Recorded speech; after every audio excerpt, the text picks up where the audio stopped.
Buenos días a todos los que nos saludé. Quería compartir una palabra que el Señor puso en mi corazón hace bastante tiempo ya. No es algo nuevo, no es algo muy profundo, pero es algo que tengo dando vueltas hace un tiempo en mi corazón y quería compartirlo. Quería empezar leyendo en Mateo 28, si los quieren buscar, si no ahí en la pantalla aparece. Mateo 28, 16. Ya está terminando el libro de Mateo. Y este Jesús que se está a punto de ir al cielo, ¿no? De ascender, se está a punto de ir. Después va a volver por medio del Espíritu Santo, pero acá se está por ir. Y siempre que uno se va es como que trata de dar las últimas indicaciones, ¿no? Me acuerdo cuando mi mamá se iba de viaje y cuando se estaba yendo me dice, no te olvides de hacer esto, no te olvides, ¿no? Como que trataba de decirme lo más importante para que no me lo olvide. Y acá Jesús está yendo y les dice a los discípulos, dice el versículo 16, pero los 11 discípulos, esta versión es Reina Valera creo que puse, pero los 11 discípulos se fueron a Galilea, al monte donde Jesús les había ordenado, y cuando le vieron, le adoraron, pero algunos dudaban. Y cuando Jesús se acercó y les habló diciendo, toda potestad me es dada en el cielo y en la tierra. Por tanto, id y haced discípulos a todas las naciones, bautizándolos en el nombre del Padre, y del Hijo, y del Espíritu Santo, y enseñándoles que guarden todas las cosas que os he mandado, y he aquí, yo estoy con vosotros todos los días hasta el fin del mundo. ¿No? Acá Jesús está yendo y les dice, les digo lo importante, bueno, acá está. Y me gusta la palabra que dice ahí, toda potestad me es dada. Es lo primero que les dice. Se da vuelta y les dice, toda potestad es mía. La palabra potestad es la palabra autoridad. Jesús dice, yo tengo toda autoridad en el cielo y en la tierra. ¿Y qué es la autoridad? ¿De qué autoridad les estaba hablando acá? ¿Qué se imaginan que dice? ¿Por qué les dice yo tengo la autoridad? ¿Se acuerdan cuando Jesús mandó a los 12 discípulos a predicar y les dijo, vayan y prediquen el Evangelio del Reino, entren a las casas, declaren paz, y si no los reciben, sacúdanse? ¿Se acuerdan de eso? Está en Lucas 9, no sé si lo quieren leer. Y cuando los manda ahí, Jesús dice que los manda con dos cosas, con poder y con autoridad.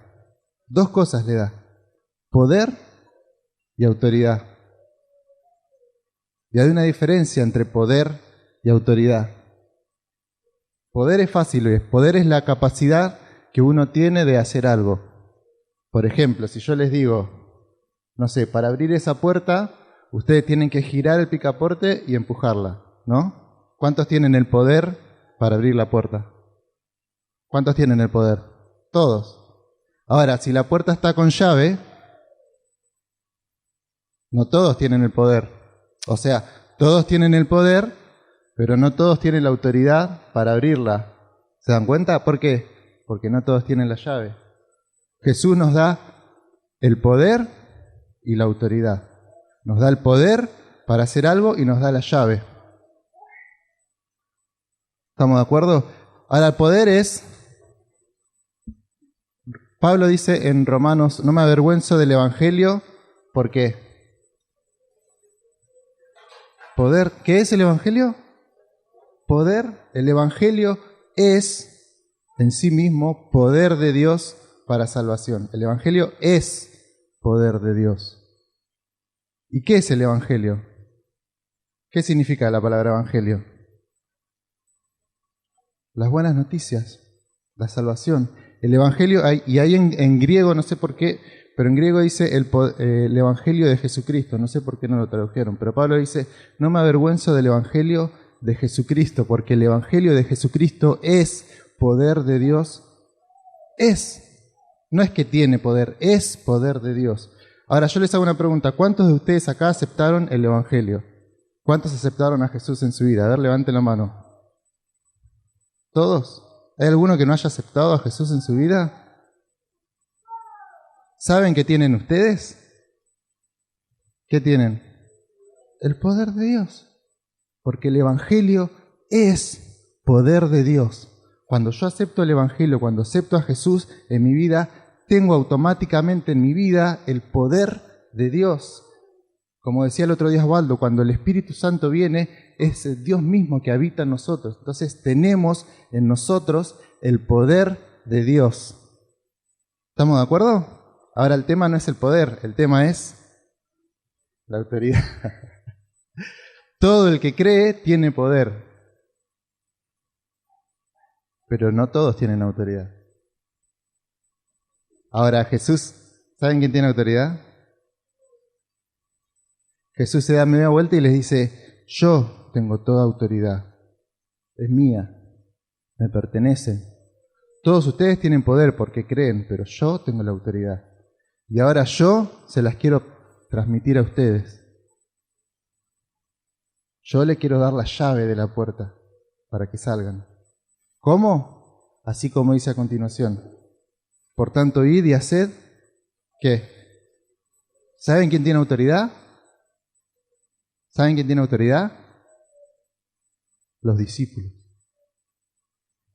Porque Jesús les dijo, no vayan y hagan que la gente crea y que se convierta y ya está. No, yo no quiero creyentes, dijo Jesús.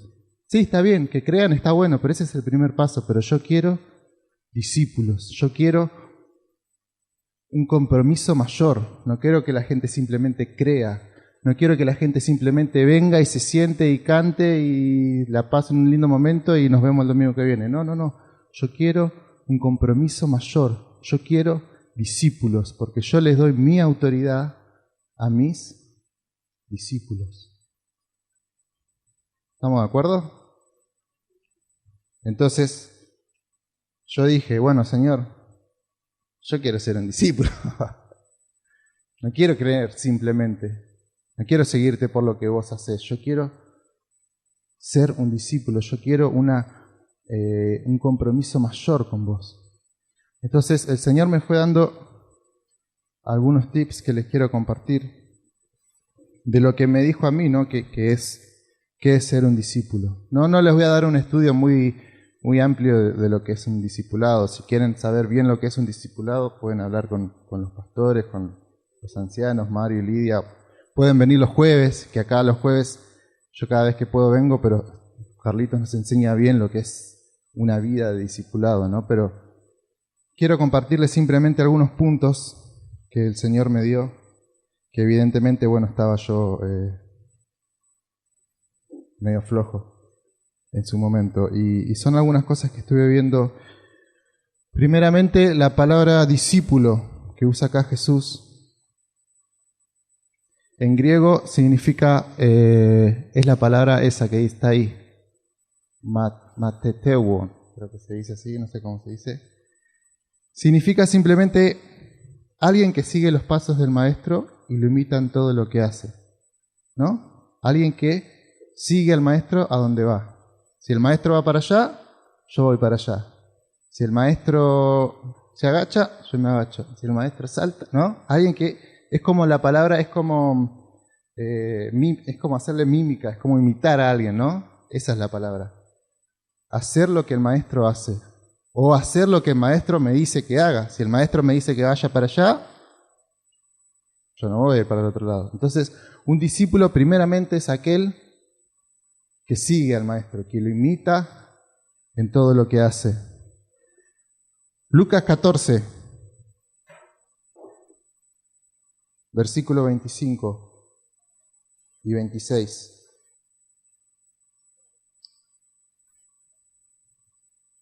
Lucas 14, 25 y 26. Grandes multitudes iban con él, y volviéndose les dijo, si alguno viene a mí y no aborrece a su padre y madre y mujer e hijos y hermanos y hermanas y aún también su propia vida, no puede ser mi discípulo. Jesús le dijo, sí, está bien, ustedes me siguen, pero ¿saben qué tienen que hacer? Tienen que dejar todo. Acá usa la palabra aborrecer, y uno cuando lee aborrecer es como muy chocante, ¿no? Es como tengo que aborrecer a mi familia. Y la palabra aborrecer, perdonen si los aburro con esto del griego y todo eso, pero me gusta a mí buscar esto. La palabra aborrecer es la palabra miseo, que tiene un significado muy amplio, ¿no? Pero yo lo reduje a esto, es amar menos a una persona que a otra, o amar menos a una cosa que a otra, o amar más a algo que a otro, ¿no? Es como, en ciertas formas, la palabra prioridades, es tener prioridades. Es decir, sí, a mí me gusta, no sé, me gusta venir los domingos a la iglesia, a la mañana.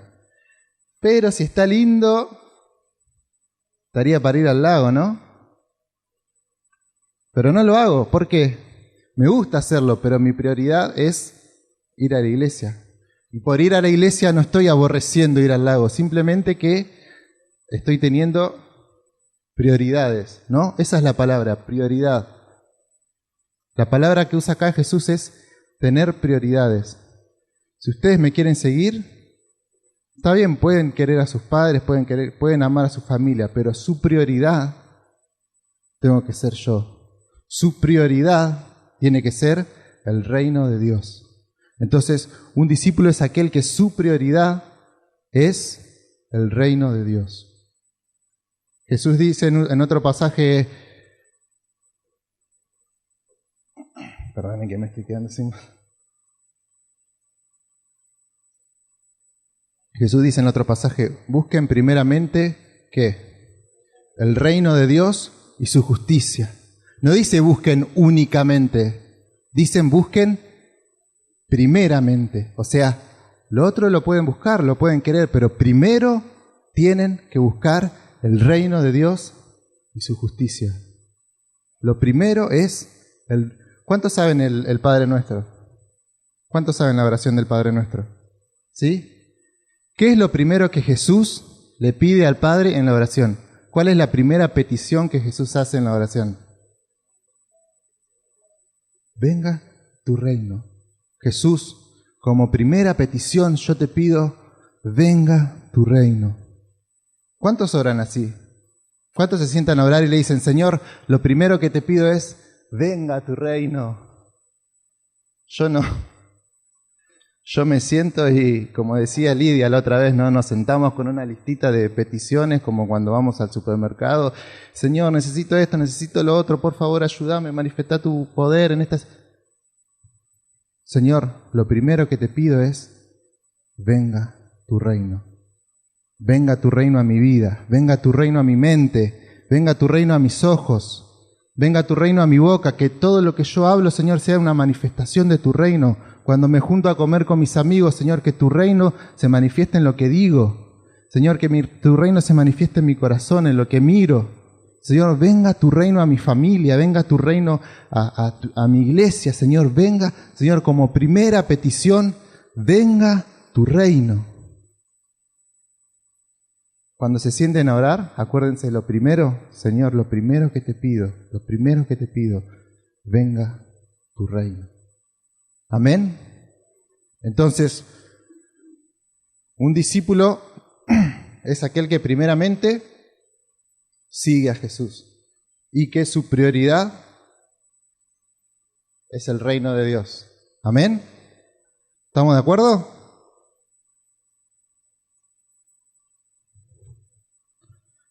Otro versículo, Juan 8, 31 y 32. ¿Vamos bien hasta ahí? Juan 8, 31 y 32.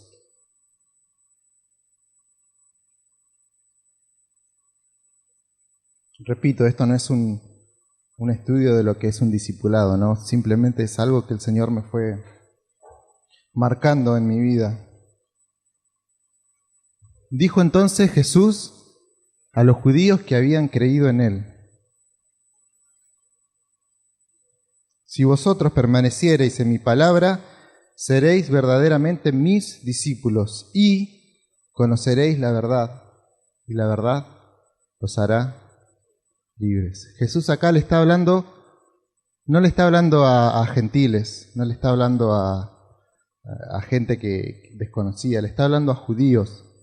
Y no solamente a judíos, está hablando a judíos que dice acá, que habían creído en Él. O sea, era gente que era como si Jesús estuviese acá hablando desde el púlpito a toda gente creyente. Y le dice, si ustedes permanecen en mí, si permanecen en mi palabra, ahí van a ser verdaderamente mis discípulos. Tienen que permanecer. Y conoceréis la verdad. Y ahí la palabra conocer en griego es la palabra ginosko que usa Jesús ahí, que es conocer por experiencia, es conocer algo a través de una experiencia, es experimentar algo, ¿no? Es conocer algo a través de una experiencia que pasamos. Y Jesús le dice, ustedes ahora van a tener una experiencia fuerte. Y en esa experiencia van a tener que permanecer. ¿Por qué les decía esto Jesús? Porque Jesús sabía que se venía una prueba. ¿Qué prueba se venía? La crucifixión, la cruz, ¿no? Y Jesús le dice, sí, todos ustedes ahora creen en mí, todos ustedes me siguen, está todo muy lindo, yo hago milagros, todo bien, pero ahora se viene una prueba. Y el que permanece en esa prueba, ese va a ser verdaderamente mi discípulo. ¿Por qué? Porque permaneció en medio de una prueba. Entonces, un discípulo es aquel que permanece en medio de una prueba. Y en medio de esa prueba que permanece, ¿qué dice? Conocerá la verdad. Y esa verdad que conozcan los va a hacer libres. Entonces, un discípulo es aquel que permanece en medio de una prueba. Y en esa prueba conoce la verdad. Y esa verdad que conoce los hace libres. Y fíjense que no dice van a conocer una verdad o van a conocer alguna verdad. Dice van a conocer la verdad. Es como que le puso en mayúscula, la verdad. ¿Y qué es para ustedes la verdad?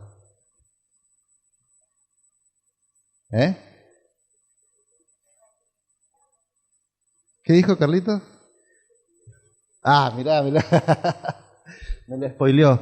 Yo soy el camino. ¿Quién es la verdad? Entonces, en medio de una prueba, ¿saben qué se nos va a manifestar? Jesús. Si permanecemos en medio de una prueba, es Jesús mismo que se nos manifiesta. Y Él mismo se nos revela a nosotros. ¿Cómo se los revela? Y de la forma en que necesitemos. Si está necesitando sanidad, Jesús se revela como tu sanador. Si estás pasando por un momento de aflicción y estás mal, bueno, Jesús se te revela como tu paz, como príncipe de paz, como tu consolador. Jesús se revela de la forma que necesitas si permaneces en la prueba. Amén. Entonces un discípulo es aquel que conoce a Jesús porque permanece en medio de una prueba. Sigue a Jesús, su prioridad es el reino de Dios y permanece en la prueba. ¿Está bien? Tenemos que permanecer en medio de la prueba. Fe. Un discípulo tiene que tener, y no quiero hablar mucho porque ya nos habló la otra vuelta a Sole de esto en el mensaje que dio. Es más, creo que incluso se llama La medida de la fe, ¿no? Si quieren vayan a verlo, está en YouTube, está muy bueno. Así que bueno, simplemente un discípulo tiene que tener fe. No voy a agregar mucho más porque está todo hecho, pero dice Hebreos 11:1, es pues la fe, la certeza de lo que se espera, la convicción de lo que no se ve. En otras palabras, fe es esperar, fe es saber, a ver cómo le digo, fe es saber que lo que Dios tiene para mí está viniendo, aunque yo no lo veo, ¿no? Lo que se espera, la convicción. Yo sé que lo que Dios tiene para mí está viniendo, aunque yo no lo veo, pero lo espero. Es como cuando espero, no sé, el colectivo. Me siento a esperar el colectivo y yo no lo veo que viene, pero yo sé que en algún momento llega. Se puede atrasar, puede venir un poco antes, pero llega. Entonces la fe es saber que todo lo que Dios me prometió, todo lo que Dios tiene para mí, está viniendo. ¿Qué tengo que hacer? Esperar. Así que la fe es por el oír y el oír por la palabra. Bueno, Sole nos decía también la otra vuelta que es esto, ¿no? La fe viene por el oír la palabra, por el leer la palabra, por estudiar la palabra. Simplemente quería agregar algo más a esto, porque bueno, ya se dijo mucho, pero Juan 1, capaz que no tenga nada que ver en el principio, pero ténganme paciencia. Juan 1 dice, en el principio era el verbo, y el verbo era Dios. El verbo era con Dios, y el verbo era Dios. Este era en el principio con Dios. Todas las cosas por Él fueron hechas, y sin Él nada de lo que ha sido hecho fue hecho. Versículo 14. Y aquel verbo fue hecho carne y habitó entre nosotros. Y vimos su gloria, gloria como del unigénito del Padre, lleno de gracia y de verdad. Acá Juan nos habla del verbo. ¿A quién está haciendo referencia? A Jesús. La palabra verbo acá en griego es la palabra logos. Creo que todos la habrán oído nombrar, ¿no? Logos. Logos significa palabra. Logos es palabra. Y acá Juan nos introduce a Jesús como la palabra de Dios, como el verbo de Dios. ¿No? Acá dice que es un verbo. Un verbo es una palabra, pero es una palabra que denota una acción. Acá Juan dice, Jesús es la palabra de Dios, es el verbo de Dios. Jesús es la acción de Dios. ¿Por qué? Porque todo lo que Dios hace, lo hace a través de su palabra, no de su verbo. Todo lo que Dios hace, lo hace a través de su palabra. ¿Quién es su palabra? Jesús. Todo lo que Dios hace, lo hace a través de su palabra, que es Jesús. Miren, Salmo 107, 19, dice, pero clamaron a Jehová en su angustia y los libró de sus aflicciones. Y envió su palabra y los sanó. Y los libró de su ruina. No dice que acá les dio una palabra, no dice que acá les habló una palabra, dice que envió su palabra. ¿Por qué? Porque la palabra de Dios no es algo, la palabra de Dios es alguien. ¿Quién es la palabra de Dios? Jesús, porque todo lo que Dios hace, lo hace a través de su palabra, que es... ¿Leyeron alguna vez en la Biblia eso que dice a veces, y vino a él palabra de Dios? ¿No? ¿Vieron que a veces dice? No dice le fue dada palabra de Dios, dice vino a él palabra de Dios. ¿Por qué? Porque la palabra de Dios no es algo, la palabra de Dios es alguien, es una persona, es Jesús.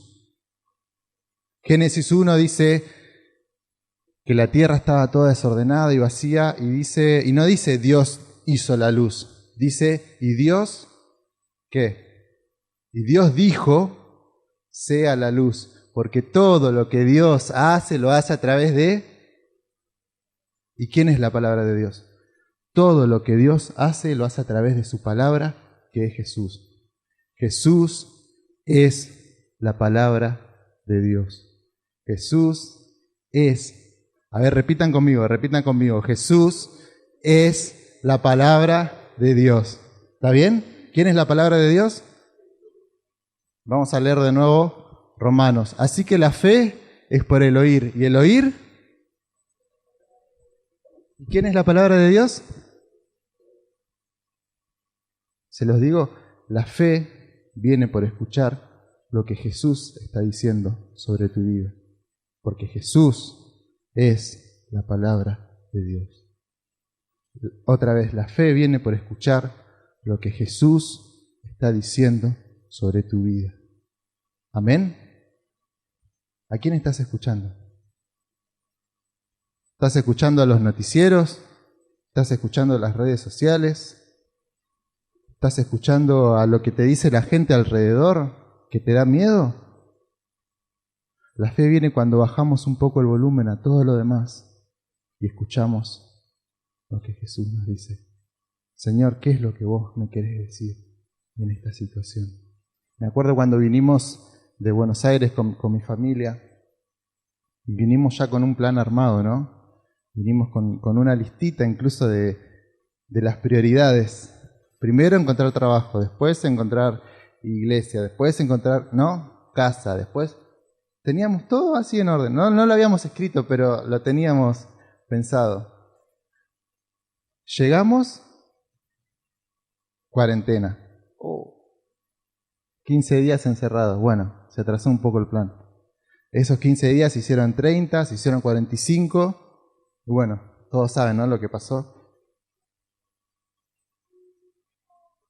El tema es que llegamos y vimos que pasaban los meses y decíamos, bueno, Señor, vinimos porque te creímos a vos. ¿Qué pasó? Nos tenemos que volver, nos tenemos que quedar.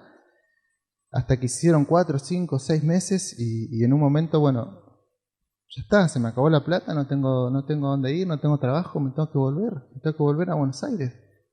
Me llamaron del trabajo, mira, si querés te esperamos hasta tal fecha. Llegó esa fecha y yo seguía sin encontrar trabajo y no podía hacer nada. Y le dije a mi esposa, le digo, bueno, empiezo a tramitar las cosas para volver, ya está, no, nos equivocamos, o no era la voluntad de Dios. Empiezo a tramitar todo para volver, y ese día cuando vuelvo, Juli, mi esposa, me dice, vamos a orar por este tema en específico, por algo, que de la listita que teníamos era lo último. Y yo le digo, pero ya está, ya nos estamos volviendo, ¿cuál es la gracia? Bueno, está bien, ponele que oremos por eso y se da, pero primero falta todo lo otro, falta el trabajo, falta la casa. Vamos a orar por esto, me dice ella. Yo, bueno, dale, oremos, ya está, y que no perdamos nada. Nos sentamos a orar ese día y esa misma tarde, se nos abre esa puerta, pero así milagrosamente, es tremendo. Entonces fue como, ¿qué hacemos? Porque esa era de las últimas prioridades. ¿Qué hacemos? Nos quedamos y si Dios nos abrió la puerta, ya está, quedémonos. Después y decidimos quedarnos y después se fueron abriendo todo así, de la listita que nosotros habíamos hecho, de atrás para adelante se fue abriendo todo. Y el Señor obró, pero milagrosamente en nosotros, en nuestras vidas. Y no lo podíamos creer. Y yo hubiese dicho, no, ya está. La realidad me dice que yo me tengo que volver. Encima escuchábamos los noticieros, todo, y no, ya está, nos equivocamos, volvemos, ya fue. Y mi señora dijo, no, vamos a hacer esto. Y le creyó a Jesús. Y dijo, no, yo siento del Señor que hay que orar por esto. Y cuando escuchamos lo que Jesús dice sobre nuestra vida, ahí es cuando la fe se activa y se aumenta y se multiplica. ¿Por qué? Porque escuchamos lo que Jesús nos está diciendo. Hay una oración muy linda que yo escuché un día de un pastor que decía, me gustó y la tomé, que dice, Señor, revélame tu verdad sobre esta situación. ¿No? Cuando estás pasando por algo que no sabes qué hacer, Señor, decirle, Señor, revélame tu verdad sobre esta situación. Quiero escuchar tu voz, quiero saber qué es lo que vos querés. Y si el Señor no te contesta al otro día, te sentás y le decís, Señor, revélame tu verdad. Y si no te contesta, al otro día, así hasta que te conteste. Y si es su voluntad, te va a contestar. Si no te contesta, bueno, por algo será. Pero decirle, Señor, revélame tu verdad acerca de esta situación. Y quédate sentado esperando. Porque si Él es su voluntad, te va a responder. Y esa verdad que te revela, te va a hacer libre, como decíamos antes. Entonces, la fe viene por escuchar lo que Jesús está diciendo sobre tu vida. Amén. ¿Cómo escuchamos a Jesús? Bueno, como decía Sole la otra vez, leyendo la Biblia, estudiando, escudriñando la palabra, teniendo momentos de intimidad con Él. Estamos hablando mucho en los jóvenes con eso, teniendo momentos de intimidad con Dios. Necesitamos tener momentos de intimidad con Dios. Necesitamos tener momentos de intimidad con Dios todos los días, aunque sea 5 minutos si no lo hacen. 5 minutos por día sentarse y decir, Señor, necesito tener un momento de intimidad con vos. Necesito escuchar tu voz. Necesito que vos me reveles tu voluntad, Señor. Que venga tu reino, como decíamos. Que venga tu reino, Señor. Y si no sabes qué decir, si no sabes qué orar, bueno, sentate y quédate callado o cantá una canción, como nos decía Osvaldo el otro día. Cantemos en su presencia, en la intimidad. Cantémosle, pongamos una canción de fondo si queremos, no sé, lo que sea. Pero necesitamos tener momentos de intimidad con Dios. Amén. Entonces,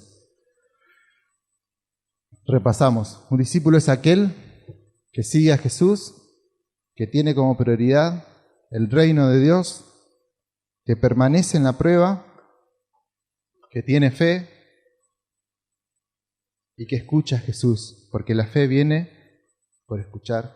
Amén.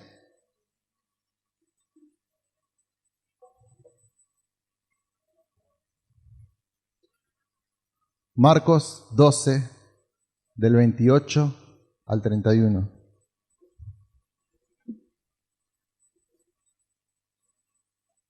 Marcos 12, del 28 al 31.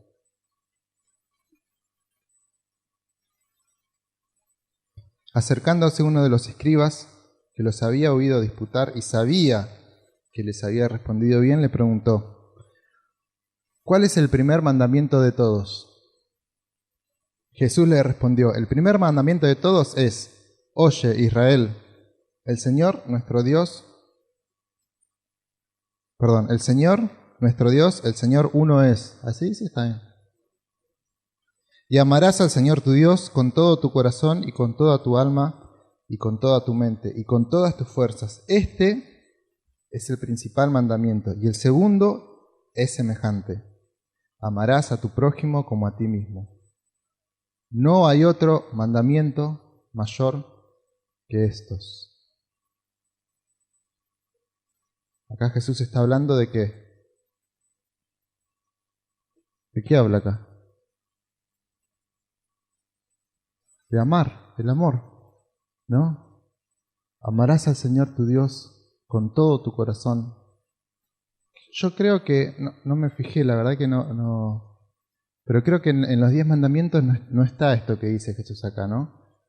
Pero es como que le dice, bueno, te lo resumo así, no, ¿vieron ese youtuber que llama te lo resumo así nomás?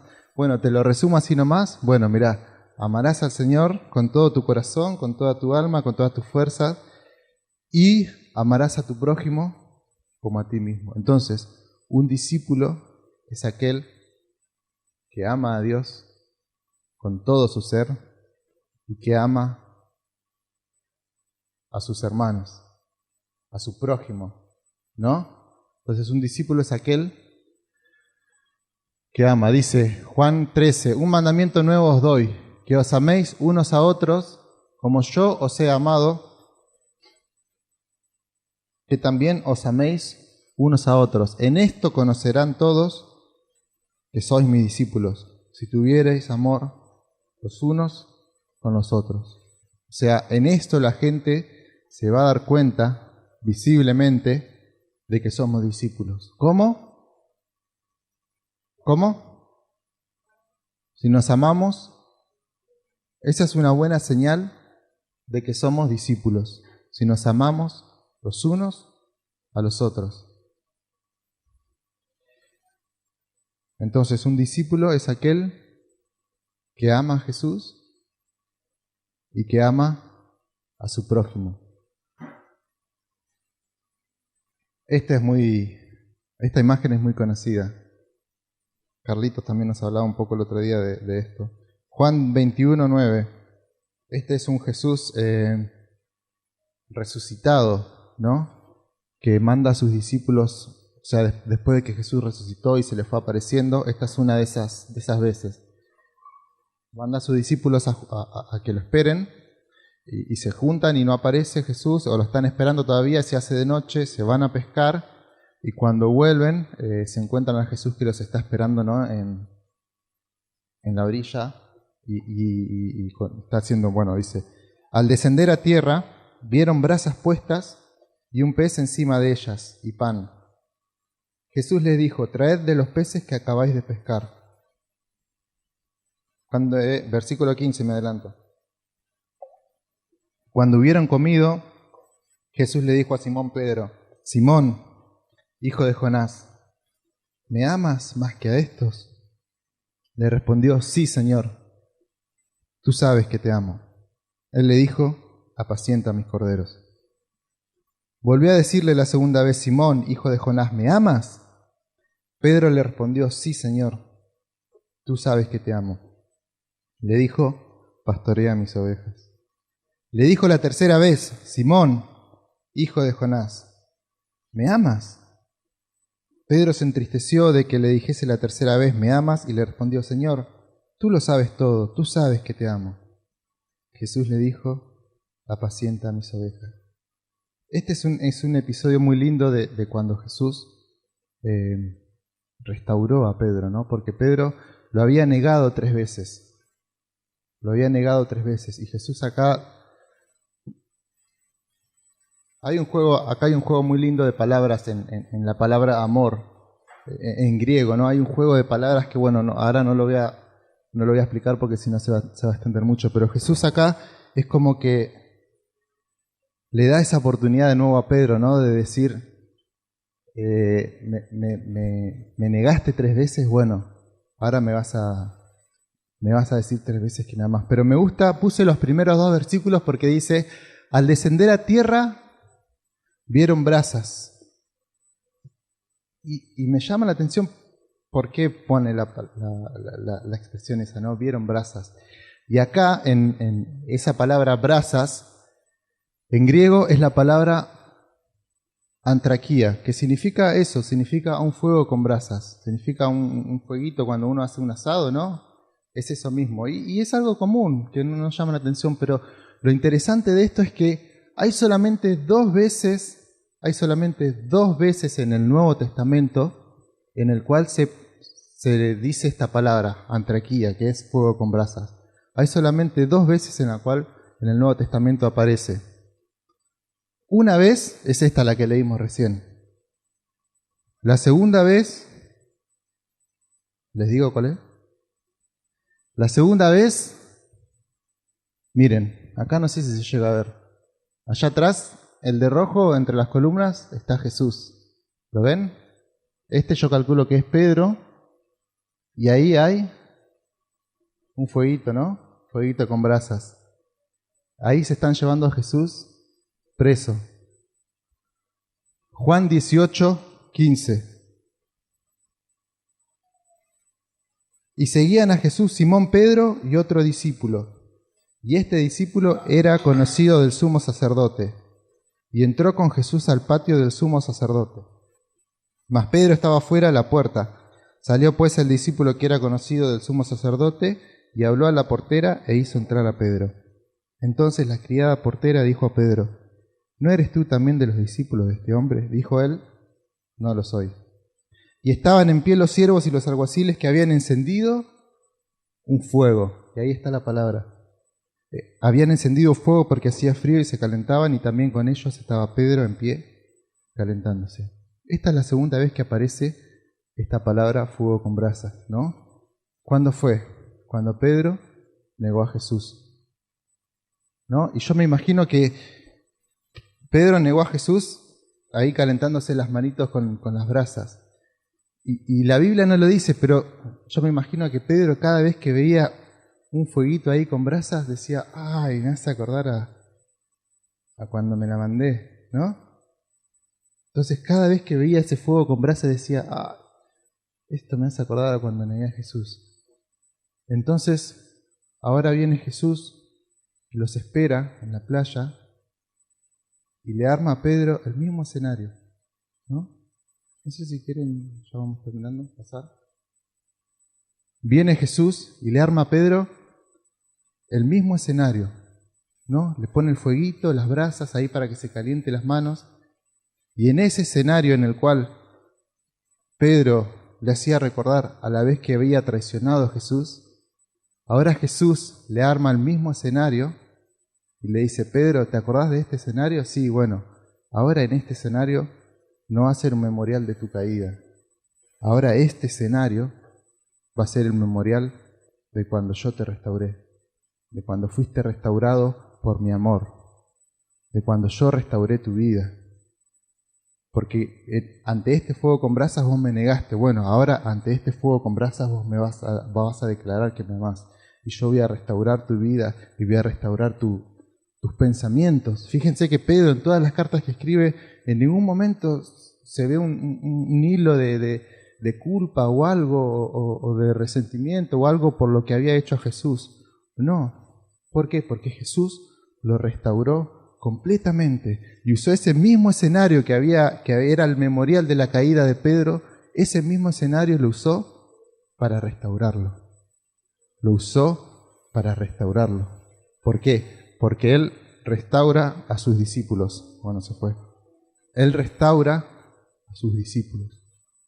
Un creyente, alguien que simplemente cree, seguramente se cae o se equivoca y se aparta. O es lastimado incluso por alguien y se va a otra iglesia.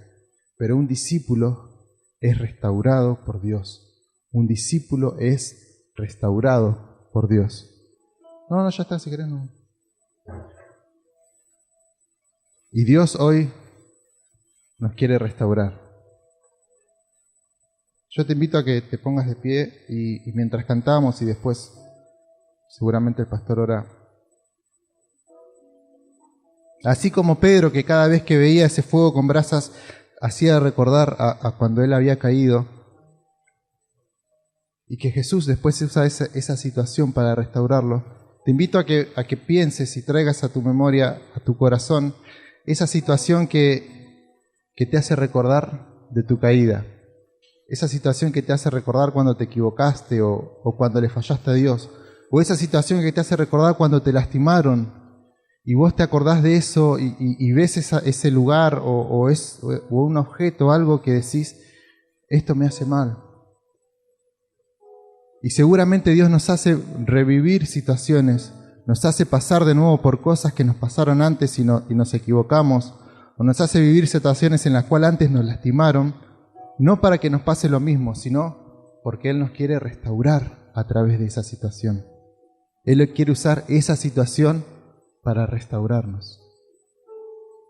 Yo te invito a que le digas al Señor, Señor, restáurame. Si estás pensando en esa situación que caíste o en esa situación que te lastimaron y que siempre que te acordás de eso te pones triste, quiero que pienses en eso y se lo entregues a Dios. Y hoy a través de esa situación Él quiere restaurarnos, porque Él restaura a sus discípulos. Señor, queremos ser restaurados por Ti. Restáuranos, Señor, restaura pensamientos, restaura espíritus, restáuranos espiritualmente, restaura sentimientos, restaura familias, Señor, restaura familias, restaura amistades, restaura, Señor, esos rencores, esos temores, restaura todo tipo de sentimientos, Señor, en el nombre de Jesús. Señor, hoy queremos ser restaurados por Ti, Señor. Queremos ser restaurados porque Tú restauras a Tus discípulos, Señor.